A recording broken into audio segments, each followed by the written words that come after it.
Good morning. No, it's afternoon, isn't it? Good afternoon. How are you diddling? Only just afternoon, but it is afternoon. Hopefully you are well today. Start of a brand new week. Welcome to Monday. What have you got planned for your week? Anything exciting? Let me know in the comments. As always, this is another episode of Dazed and Confused, your 3 times a week live show answering your social media and video questions and just generally trying to get you started on your content creation journey. Today, as well as Friday, it is Daddy Daycare here today, so I'm having to be quiet, but also work around his nap time. So fingers crossed he stays asleep and we can chat for a little while, because today I want to chat about the fact that it is Bullying Prevention Day. And although it's not something we can generally prevent, I want to chat to you about trolls and some of the stuff that I do personally with trolls. You don't necessarily have to follow my lead, but this is what I'm going to talk about. Also going to be answering your questions as well. So whatever platform you're watching on, Twitch, Twitter, Periscope, YouTube, Facebook, LinkedIn, wherever you're watching, stick your questions into the comments right now and I will do my best to answer as many of them as I possibly can do before we press end broadcast on this live broadcast for today. So first things first, though, who am I to tell you any of the stuff that I'm going to talk about today or in any of the other live broadcasts? Well, if you're brand new to these things, my name is Simon Scholes. I'm the founder and creative director of Perception Studios, and we're an award-winning visual marketing agency who help brands and businesses create content that really helps them stand out on their social media, be it video, animation, aerial, written, graphic, all sorts of different types of stuff. However, a few years ago, it became very obvious to me that not every brand, not every business had a marketing budget that meant they could have content created for them on a regular basis. And the thing about social media is consistency is probably the most important thing. So if you can't afford to have content created for you, what can you do in the meantime to create content yourself that won't cost you anything? Free, my favorite 4-letter word. I sat down, I came up with a process, I called it How to 9 Times Your Social Media. I turned it into a book. It went to #1 on Amazon, which was amazing. And you can still get hold of a copy of it right now using the link in the section below for like 99p. And it takes you through from everything that is marketing planning right through to podcasting and all the stuff that happens in between and what you can do with those pieces of content to make them work harder for you so that you can create other content. The whole idea is to try and save you some time, because when you sit down with a business, a small business owner, one of the things they really struggle with is time. So that's what I want to try and do, is help you get onto that content creation journey by giving you some of your time back so that you can create content. Because once you get creating, then you start putting stuff out there, you start giving value, you start building an audience, a community, people who care about what it is you've got to say. Yeah, you're going to be onto a winner. So today, like I say, we're going to be talking about the fact that it is Bullying Prevention Day, World Bullying Prevention Day at that as well. So for those of you who don't know my story, I was bullied. I was bullied at school all the way through junior and quite a lot of secondary school as well. And yeah, it's not fun in any way, shape or form, but you kind of find your ways of dealing with bullying as you go through the years, as well as hopefully trying to speak to people about it and get help wherever you possibly can do. Unfortunately, I went to school in an age where it was kind of like man up, which is probably not the best solution, but that was the solution at the time. These days, teachers and schools and things like that are a lot more understanding of the situation and will help you deal with it.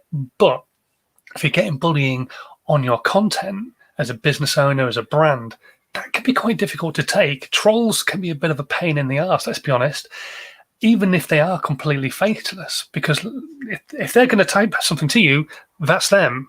You can't see them. They've no idea. You've no idea what they look like, whether they really are Paul, as it says on their name, or whether they're something completely different. So trolls can be a real bugbear for a lot of brands, a lot of businesses. So I want to talk to you about how I kind of deal with trolls. I used to get a lot of trolls on my YouTube content. Once you get to a certain stage, you've got to realize actually once you start being seen by people and your content starts landing in their feed, even though they've not requested it, because that's the way the algorithms work, then actually it means that you're doing something right. And if they're coming onto your content and trolling it, like being derogatory or negative, you're probably doing something really right again, because they're taking the time out of the day to comment on your content. So there's a few ways I look at it. The first thing is, if somebody is being derogatory or nasty or whatever on my content, they are commenting on your content. The algorithm does not recognize whether it's a positive comment or a negative comment. All it sees is a comment. So if a troll is sat there going, your content sucks and you're a load of rubbish, you northern monkey boy, I don't care. Number one, I really don't care. And number two, I don't care because their comment is reaction on my content. It's an interaction on my content. The algorithm is looking at that interaction and saying, brilliant, what we're going to do is push that content further. Now, if you can get them into some sort of conversation with you, even better. Now, I'm not one to say everybody should go out and actually engage with the trolls. In fact, there's a very famous saying, don't feed the trolls. But what I will do is I'll dive in there and I'll try and kill them with kindness.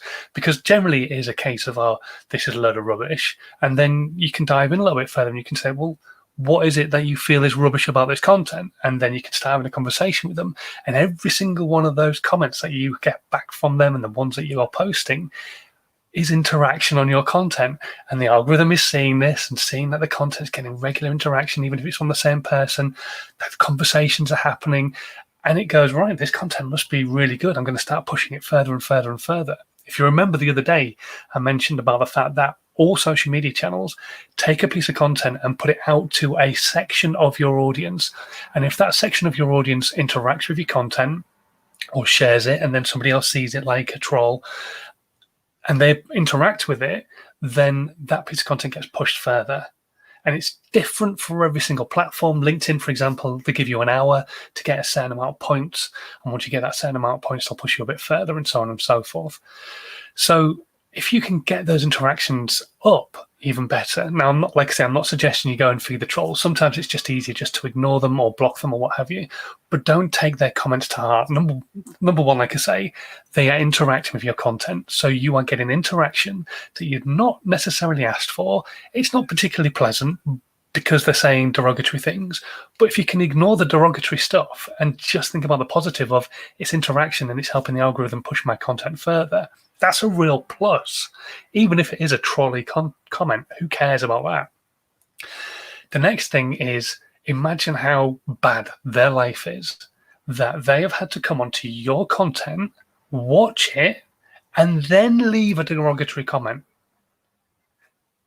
It's kind of something you need to feel sorry for them about, really, rather than actually getting really upset about the fact that they're coming onto your content and being derogatory or nasty or what have you. Just think along the lines of, well, okay, they must be in a really bad place right now to come onto my content where I'm trying to give value, I'm trying to help people within my niche, and they're still leaving that derogatory content, that comment, that horrible comment, whatever. So you've got number one, it's interaction in your content. Number two, this person's probably in a really bad place, so you should be feeling sorry for them. And number three, probably the most important one, they're not your customer. They're not your niche. They're just somebody who happens to have stumbled across your content, found it, and thought they'll leave a bit of a dodgy comment to try and put you down because they need to bring you down as low as they're feeling on that day as well. Well, they're really not your niche. If you've sat down and decided who your avatar is and you're making content specifically for your avatar, then it doesn't matter that this person who is a nobody and faceless is leaving this derogatory comment, and they're helping your interaction rates, they're helping the algorithm push your content further. They're probably in a really bad place, and they're not your customer. They're not somebody you're wanting to talk to. So it really doesn't matter, because your customers aren't leaving derogatory comments. Your customers aren't saying you suck or anything like that. They're probably leaving you comments like, wow, I'd never known that, or thank you so much for sharing that, or thank you for selling this product to me. It was amazing, or whatever it might be. So on Bullying Prevention Day, it's easier said than done, I know, but I want you to think about those 3 points because they're going to help you get through that level of potential trolling. It's not nice for anybody, and you can block trolls and you can ban them from your channel and all that kind of stuff. For me, what I try to do is leave the channels open, channels of communication open as well, so that I can converse with them. Don't feed the trolls necessarily unless you feel comfortable to do it. And then just, remember, it's interaction. They're in a bad place and they're not your customer. And most importantly of all, it's none of your business what anybody else thinks of you. It's something I live by myself. It's a mantra I try to live to. It's in the description of this video. Go and look down in the section below. It's written in there. It is none of your business what anybody else thinks of you. Again, it's not easy to necessarily live by that rule, but if you can do, it will really help you start putting more content out as well. Because if you do get trolls, it can kind of batter your ego a little bit, and you kind of step back and wonder, should I still be posting? Should I start posting better content, more perfect content, rather than the value I've been giving? Just keep posting what you're posting. They're not your customer, and you're doing good. Okay, right. Let's move on, shall we? Because I think I've given trolls enough time. So we're going to answer some of your questions this morning, or I'm going to answer some of your questions this morning. If you have any questions you'd like me to answer, stick them into the comments, whatever platform you're watching on, say hello and then ask your question. And whether you're on Twitch, Periscope, Twitter, YouTube, LinkedIn, wherever you are, just let me know where you're watching and I will do my best to answer as many of your questions as I possibly can do. They'll pop up on my screen. I'm also going to check backwards and forwards on comments and things like that. Now and again, popping up on YouTube and on Facebook and things like that on my phone. So yeah, just come and join me and ask your questions away. Let's see what's coming in. Right, okay. First question, Sip is asking a question that came through.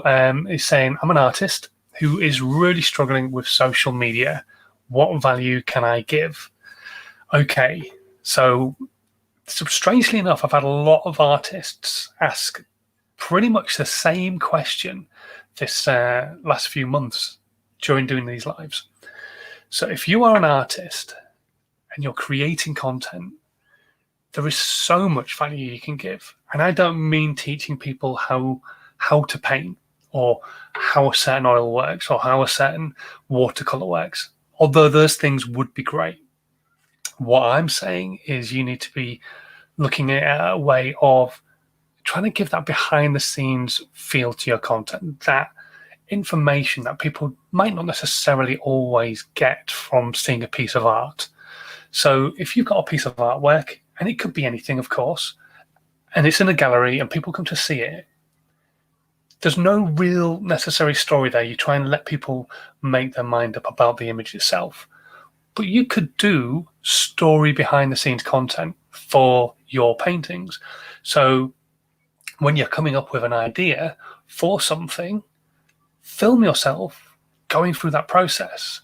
So if you're walking down the street and you catch something in your eye and you're like, that's a really great idea, quick, get your phone out, talk to your phone. Number one, it's a great way of holding that idea for yourself, because how many times have you come up with an idea and then completely forgot what the idea was? So it's a great way of holding the idea for yourself. But then you can also create a behind the scenes story for each piece of artwork that you're creating. So why you painted something like this is because you saw a reflection in a puddle on a rainy day, or you were walking through a wildlife safari park and you saw this and that and the patterns on the animals and you thought of that and this and the other. Whatever it might be, there is a story to every piece of artwork you make. You don't just get some paint. You don't just get some whatever your medium is and just splash the canvas or whatever it might be. And there you go. That's it. That's my piece of artwork done. The successful artists and most artists have a reason for creating each piece of artwork. So tell that story. Like I said, film it. Do it on Instagram stories, do it on Snapchat, TikTok, wherever you want to do it. But document that process of you creating that piece of artwork, so then people have an idea as to why you created what you created, but also they've got more of an emotional connection with you about why you've created what you've created. It's not just a piece of artwork hanging on a wall in a gallery anymore. There's a story to it. And every business has a story. Every piece of artwork will have a story. So you've just got to find a way of telling that story, be it in written format, video, audio, all of the above, preferably, but try and give people that behind the scenes look of how you create your artwork. Not necessarily, like I say, how to do painting, but how you create what you're creating. I think that would be very interesting to people. So yeah, hopefully that's helped a little bit, Sip. And if it's not, drop me another message and we can try and book in a one-to-one and have a proper chat or something like that. Okay, here's one. Jenny is asking the question, I'm not a great dancer, but I do run a brand as a mindset coach. Should I be on TikTok? Absolutely. Have you been on there lately? TikTok has aged up so dramatically during lockdown. It's ridiculous. It's full now of mums and dads and 40, 50-year-old, 60-year-old pluses. There's granddads on there, and they're doing amazingly well by posting regular video content on there, giving advice. None of them are dancing. I think there's a dancing granddad, but other than that, none of them are dancing and doing all the typical stuff that you would see on TikTok. They might do it now and again, but it's not what their main feed is all about. They're there to help people. And as a mindset coach right now, people need that help. People really need that help. And if you can look at what your niche is, if your niche is even a younger age group audience, then TikTok is definitely the place for you to be as a mindset coach, because you can help these students who are at university and stuck indoors in the UK, or kids going back to school in America and the UK and places like that, all around the globe, to be honest. You could help them with their mindset of, are they worried about going back? What kind of coping mechanisms could they use? All those kind of things that you can help with, which could be free advice, but just invaluable to a younger person or anybody. One of the things I was chatting about the other day is I think that people are going to still, even right now when furlough has ended in the UK and they're doing the job retention scheme thing, but I think a lot of people are really going to struggle going back to crowded places when they've been working at home on their own. They're really going to struggle to go into where lots of people are. I think a lot of people are going to have that issue. And being a mindset coach, you could help with that kind of thing with regular content. So yeah, 100%. Yes, you should be on TikTok. You should be everywhere else as well, Jenny. Let's be honest about it. Creating content, doing what you do, there's so much value you can give on every platform. You could write it as a blog. You can do videos. You can do short form videos. You could do podcasts, all sorts of things. So yeah, 100% you should be creating loads of content. But TikTok, yeah, even though it might feel still a little bit young, it is aging up dramatically. And even if there is a young audience on there, you could be speaking to them and helping them dramatically through these really strange and difficult times at the moment. Quick hello to Michael, who's joined us on Facebook. And also, it's coming up as a Facebook user. I'm not sure who this might be. I'm guessing maybe Ed, because I'm a Liverpool supporter, saying Liverpool are doing well. So good morning to you as well. Thank you very much for joining me this morning. If you do have any questions, if you're watching on the replay, listening on the podcast, or just tuning in right now, stick them into the comments, whatever platform you're watching on. I'll go through them and we'll answer your questions on Wednesday's live, which will be live at 12 o'clock. And we'll have a special guest as well, the Skinny Jean Gardener. He's going to be joining us on Wednesday at 12 to chat about what he does, how he uses social media, all that kind of stuff. So make sure you come and join me at 12 o'clock on Wednesday for that live. But until then, thank you so much for watching. As always, it's honestly, I'm amazed people tune in still on a regular basis. So it's so cool. Thank you very, very much. If you are brand new, whatever platform you're watching on, make sure you hit follow or subscribe, whatever it is on there. And if you think this content could be valuable to anybody within your network, how about you move your mouse or your thumb ever so slightly to one side and hit that share button as well. Make sure we start growing the community even more so, getting more and more people watching, get more and more people listening to the podcast, all that kind of stuff. And it will make a huge difference. So thank you so much. Until Wednesday, though, still weird times, so I'm still going to keep saying it. Stay safe. But until then, thanks ever so much for watching. Have a good one. Bye.